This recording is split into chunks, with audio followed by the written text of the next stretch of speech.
Hello and welcome to SPMIS Academy. Today we'll analyze important newspaper articles of 19th October 2021. Please note you can download the PDF version of today's newspaper analysis by clicking the link given in the comment section. You can also download September 2021 magazine from our website spmisacademy.com. This is the list of the topics that we will be covering from today's newspaper. And the first article is taken from editorial segment. It is about melting of Arctic glaciers, and this topic is important from our syllabus paper 4 environment point of view. Let us see about the article. तो देखिए, this article is based on a study that was published in an international journal, Earth's Future. It is a very reputed journal in the field of environment.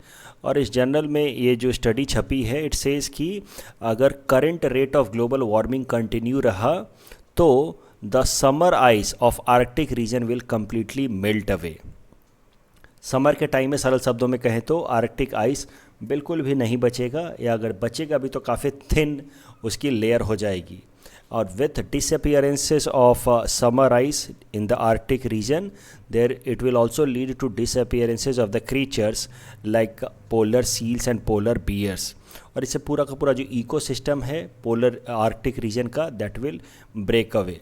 देखिए, winters में most of the Arctic Ocean surface freezes and scientists expect कि winter के time में ये ice sheet बनी रहेगी for foreseeable future. लेकिन summer के टाइम में if the same rate of emission continues then most of the ice will melt away and it will be difficult for the Arctic ecosystem to survive according to this article. अब ये article में बहुत ज़्यादा, इस study में बहुत ज़्यादा कुछ नहीं छपा है, बट फिर भी ये स्टडी मैंने इसलिए कवर किया आज के न्यूज़पेपर एनालिसिस में ताकि मैं आपको आर्कटिक रीजन का फूड चेन समझा सकूं, वहाँ की इकोसिस्टम में कौन कौन से बायोटिक कंपोनेंट्स हैं, मतलब एनिमल्स या प्लांट्स हैं, उनके बारे में समझा सकूं. क्योंकि इस आर्टिकल में इनके बारे में डिटेल में बताया गया और इससे रिलेटेड प्रीलिम्स में तो सवाल बिल्कुल आ सकता है. तो देखते हैं marine ecosystem of the Arctic reason. तो देखिए, आर्कटिक रीजन का सबसे इम्पॉर्टेंट एनिमल या सबसे इम्पॉर्टेंट क्रीचर होता है पोलर बियर. लेकिन अगर हम फूड चेन की बात करें तो you may say that it starts from an algae. ये जो एल्गी होता है this is found on the lower end of ice. जो इस तरह के आइस सीट्स होते हैं आर्कटिक रीजन में, उसके लोअर एंड में इस तरह के ग्रीन कलर के एल्गी होते हैं. Algae, I hope you understand, they are kind of phytoplankton, मतलब ओशन के अंदर छोटे छोटे माइक्रोस्कोपिक प्लांट्स हैं ये एल्गी. और ये एल्गी को खाने वाले होते हैं डाईएटम्स. तो डाईएटम्स के बारे में भी थोड़ा समझ लीजिए. देखिए, these diatoms are single celled algae. ये भी एक तरह के एल्गी ही हैं. Why they are called algae? Because they are also autotrophic organisms. Autotrophic organisms मतलब ये अपना खाना खुद बनाते हैं like any other plants like these algae. लेकिन इनके बॉडी के ऊपर सिलिका यानी कि सैंड का केसिंग होता है, सैंड का कवर होता है.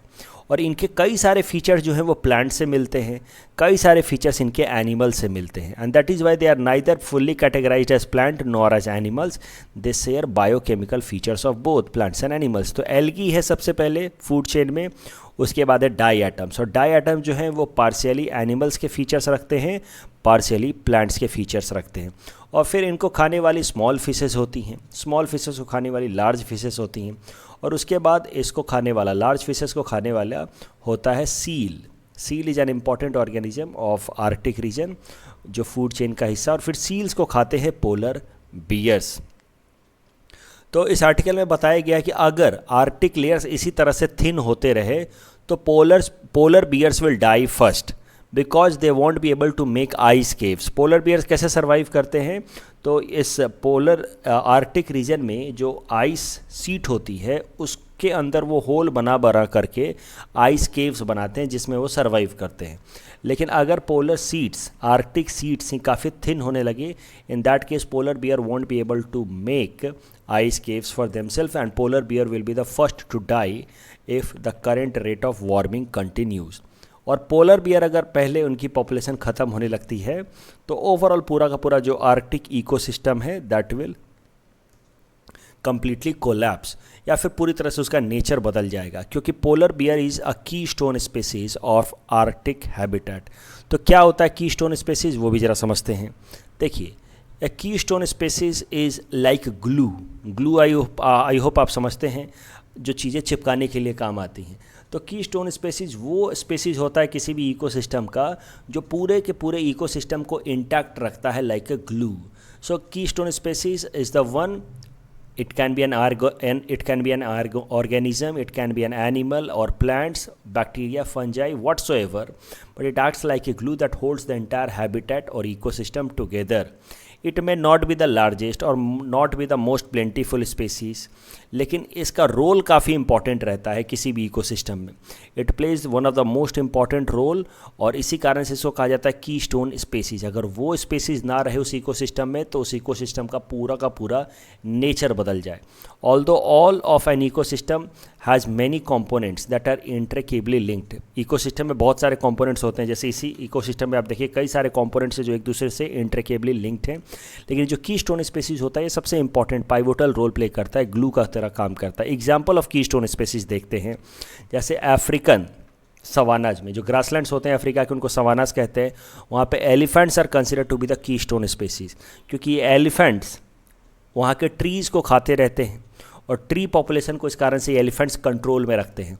और ट्री पॉपुलेशन कंट्रोल में रहने के कारण ही वहाँ पे फिर ग्रासेज जो है वो उग पाते हैं, और जब ग्रासेज वहाँ पे थ्राइव कर पाते हैं तो फिर बाकी सारे जो स्पीसीज़ हैं जैसे डियर वगैरह उन ग्रासेज पे अपने आप को सस्टेन करते हैं. तो अगर एलिफेंट्स ना रहे तो पूरा का पूरा इकोसिस्टम का नेचर बदल जाएगा. That is why elephants are known as keystone species in African savanna. ठीक उसी तरीके से polar bears are known as keystone species of entire Arctic ecosystem. And if polar bears do not sustain in the Arctic region, entire ecosystem of Arctic region में collapse.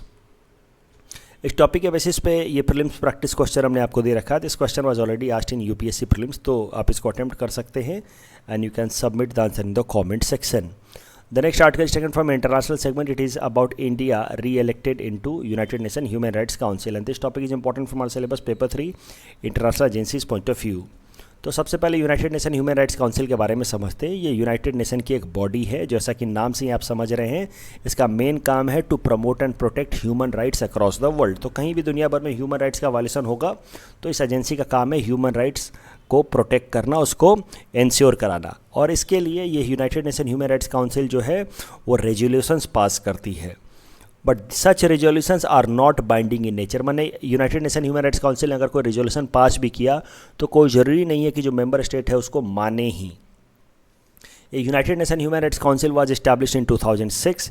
इसके किसी भी time में United Nation human rights council के 47 members होते हैं, और ये जो 47 मेंबर्स होते हैं they are elected for a 3-year term. तो यूनाइटेड नेशन की जनरल असेंबली है, 193 मेंबर कंट्रीज हैं, हर कंट्री से एक रिप्रेजेंटेटिव बैठते हैं यूनाइटेड नेशन जनरल असेंबली में. और यूनाइटेड नेशन जनरल असेंबली फिर इलेक्ट करके भेजती है United Nation human rights council के मेंबर्स को. तो टोटल 47 कंट्रीज़ को एक बार में रिप्रेजेंटेशन मिलता है in United Nation human rights council. और एक कंट्री को जब एक बार चुन करके भेजा जाता है तो उस कंट्री को 3 साल का टर्म मिलता है. कोई भी एक पर्टिकुलर कंट्री 3 साल के टर्म को मैक्सिमम 2 कंसेक्यूटिव टर्म्स तक इंजॉय कर सकता है. मतलब मान लीजिए कि कोई एक कंट्री एक बार सेलेक्ट हुआ 3 साल के लिए, वो फिर से 3 साल के लिए सेलेक्ट हो सकता है 2 लगातार बार, लेकिन 3 बार लगातार यानी कि 9 साल तक लगातार कोई भी एक मेंबर कंट्री इसका हिस्सा नहीं रह सकता है. तो फिर से समझिए, यूनाइटेड नेशन जनरल असेंबली के 193 मेंबर्स में से आपस में से ये लोग चुन करके भेजते हैं 47 मेंबर कंट्रीज़ को to be part of United Nation human rights council. एक बार चुन लिए गए तो 3 साल के लिए आपकी मेंबरशिप होती है. At max you can be selected for और इलेक्टेड फॉर 2 कंसेक्यूटिव टर्म्स, यानी कि 6 साल के लिए एक बार में at maximum country can get representation. United Nation human rights council का जो ऑफिस है that is in Geneva, Switzerland. अब करंट न्यूज़ क्या है? करंट न्यूज़ काफ़ी सरल है. देखिए, India already United Nation human rights council का मेंबर है, लेकिन हमारी मेंबरशिप लैप्स होने वाली है ऑन द कमिंग 31 दिसंबर 2021. लेकिन इसके पहले कि हमारी मेंबरशिप लैप्स हो, हम 2018, 19, 20 और 21 3 साल की हमारी मेंबरशिप थी. इसके पहले कि हमारी मेंबरशिप लैप्स हो, India has been reelected to United Nation human rights council for its second term.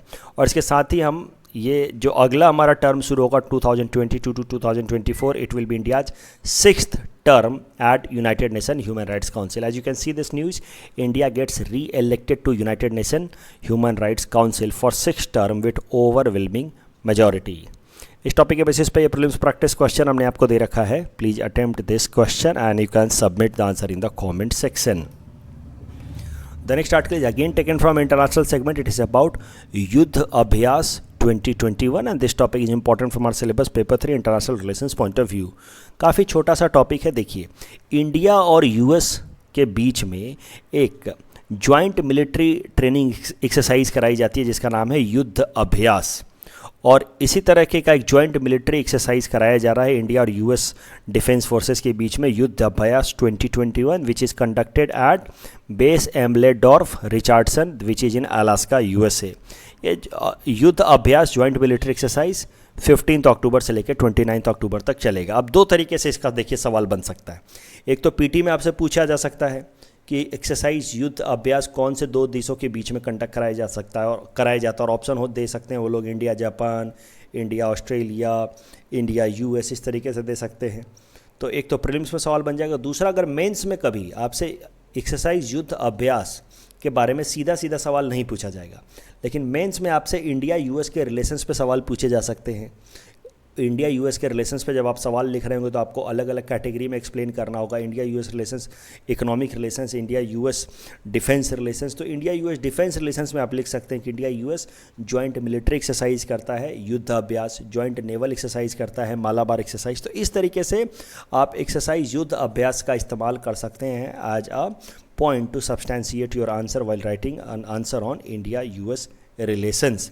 Exercise Yudh Abhyas के बारे में थोड़ा और समझते हैं. It is largest running joint military training and defence cooperation between India and US.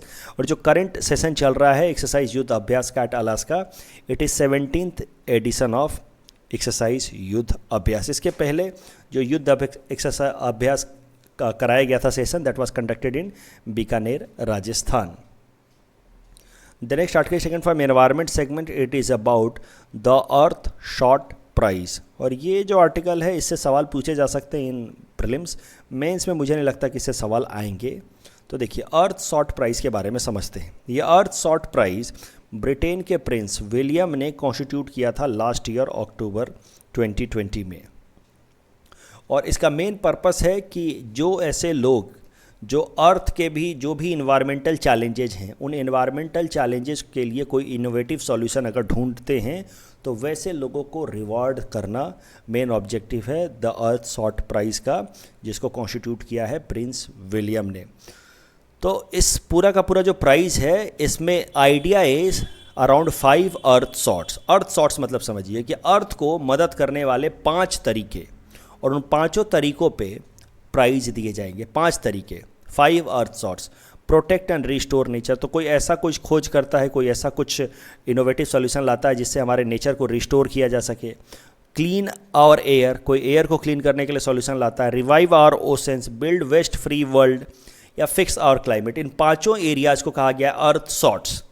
In 5 areas में जो भी कोई भी इनोवेटिव सॉल्यूशन ढूंढेगा उसको रिवॉर्ड दिया जाएगा under this earth shot prize. और ये रिवॉर्ड 2021 से शुरू किया गया. पिछले साल इसको कॉन्स्टिट्यूट किया गया था, इस साल से इसको शुरू किया गया, और ये रिवॉर्ड 10 सालों तक 2030 तक दिया जाएगा. ये जो अर्थ शॉट प्राइज़ है, it has been inspired from moon shot project of US president John F Kennedy. Moon shot project 1960s में चलाया था US president John F Kennedy ने, जिसमें उन्होंने रिवॉर्ड दिया था हर इस इंसान को जो मून पे लैंडिंग के लिए कोई भी नया इनोवेटिव सॉल्यूशन लेकर के आए. क्योंकि उस टाइम में यूएस और रसिया के बीच में, यूएस और यूएसएसआर के बीच में स्पेस रेस चल रहा था. कोल्ड वॉर का टाइम था और स्पेस के अंदर पहुंचने वाले ह्यूमन को भेजने वाला पहला स्पेस एजेंसी बन गया था यूएसएसआर. तो यूएसएसआर से पीछे हो रहा था यूएस उस टाइम में. तो यूएस ने सोच लिया था कि अब हम ह्यूमन लोग को लैंड करेंगे on the surface of moon. Apollo mission, I hope आपको याद होगा.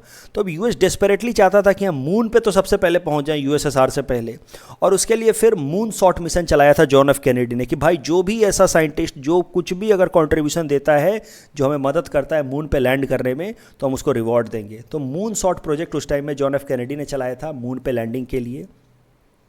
फिर नील आर्मस्ट्रॉन्ग पहुँचे, आपको सारा कुछ पता है, अपोलो 11 मिशन।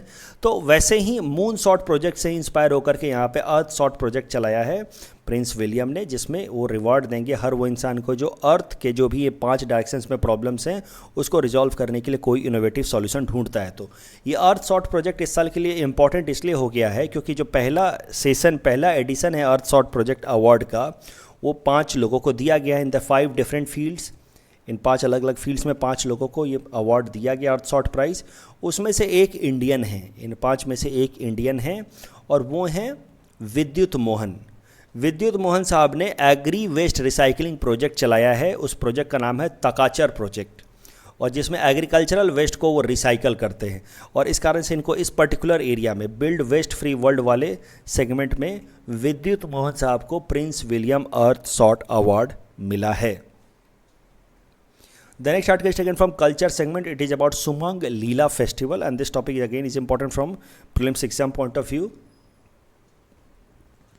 तो सुमंग लीला क्या है ये जरा पहले समझते हैं। It's a traditional form of theatre in Manipur. तो थिएटर माने जहाँ पे एक्टिंग ड्रामा ये सब होता है वो है, it's a open theatre form of Manipur. Sumang मतलब होता है कोर्टयार्ड, लीला मतलब होता है प्ले। तो जनरली खुले ओपन स्काई थिएटर में एक सुमंग लीला परफॉर्म किया जाता है। Sumang Lila was first officially recorded in 1918, जब सुमंग लीला के अंदर एक इम्पॉर्टेंट प्ले कराया गया था ऑन राजा हरिश्चंद्र, और उस प्ले का नाम था हरिश्चंद्र लीला। लेकिन माना जाता है कि सुमंग लीला उसके पहले काफ़ी पुराना है। पहली बार ऑफिशियली रिकॉर्ड किया गया 1918 में, लेकिन Sumang Lila has been tradition of Manipur much before this particular Harishchandra Lila that was conducted in 1918। Sumang Lila माना जाता है कि 1851 से 1886 तक किंग चंद्र कीर्ति जो मणिपुर के किंग थे उनके टाइम में डेवलप किया गया।